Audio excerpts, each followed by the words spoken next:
कि उत्तराखंड सरकार ने क्या नहीं करा है, क्या कुछ उत्तराखंड सरकार में इन 25 वर्षों में होना चाहिए था लेकिन नहीं हुआ, जिसकी कमी यहाँ के लोगों को अभी भी खल रही है।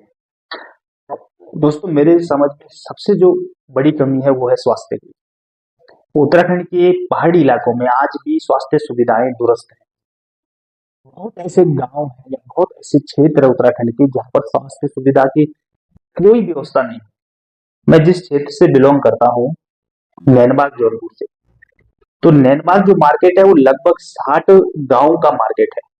60 गांव उस पर डिपेंड है, उनका मुख्य मार्केट है। उन 60 गांव के लिए उस नैनबाग में इतनी सुविधा नहीं है कि अगर किसी का हाथ फ्रैक्चर हो जाए तो उसका ट्रीटमेंट वहां किया जाए। इन एक हल्का सा फ्रैक्चर अगर होता है तो उसे या तो विकास नगर आना पड़ेगा या देहरादून आना पड़ेगा।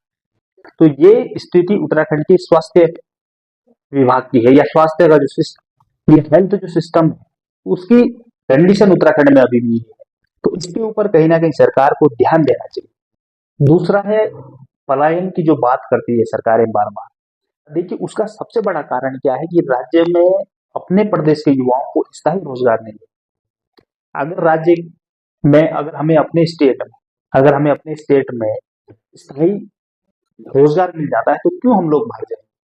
इसके ऊपर सरकार को काम करना चाहिए, स्थायी एम्प्लॉयमेंट अपने लोगों को देना चाहिए ताकि वो लोग बाहर ना जाए। तीसरा बहुत इंपॉर्टेंट है, वो है भ्रष्ट तंत्र। उत्तराखंड में जिस तरीके से भ्रष्टाचार हो रहा है, चाहे वो पेपर की बात करें हम या अन्य कोई भी विभाग आप चले जाइए, ऐसा कोई विभाग नहीं है जहां पर घूसखोरी नहीं है।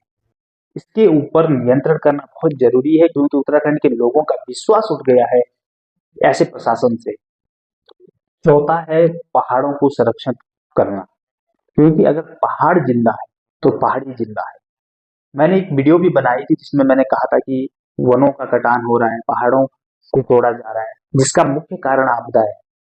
मैंने उस वीडियो में भी बताया था कि लगभग 45,000 हेक्टेयर वनों को सड़क, बांध ऐसे निर्माणों में लगा दिया है। देखिए, आप लोग डेवलपमेंट करिए, लेकिन उसके साथ साथ अपने वनों का, अपने पहाड़ का, अपने जल जंगलों का भी ध्यान रखें। पांचवा और सबसे इम्पोर्टेंट, जिसकी आजकल खूब चर्चा भी चल रही है और मांग भी चल रही है, और मुझे लगता है कि पहाड़ की संस्कृति, सभ्यता, समाज, पहाड़ को बचाने के लिए वो आवश्यक भी है, वो है मूल निवास। उत्तराखंड में मूल निवास का लागू होना बहुत आवश्यक है, क्योंकि इससे उत्तराखंड के लोगों को उनके अधिकार मिलेंगे, उनको हक मिलेगा। चाहे वो सरकारी नौकरी की अगर बात, नौकरियों में पहली वरीयता मिले, और अगर ऐसा होता है तो कहीं ना कहीं पलायन को रोकने में भी ये अहम भूमिका निभा सकती है।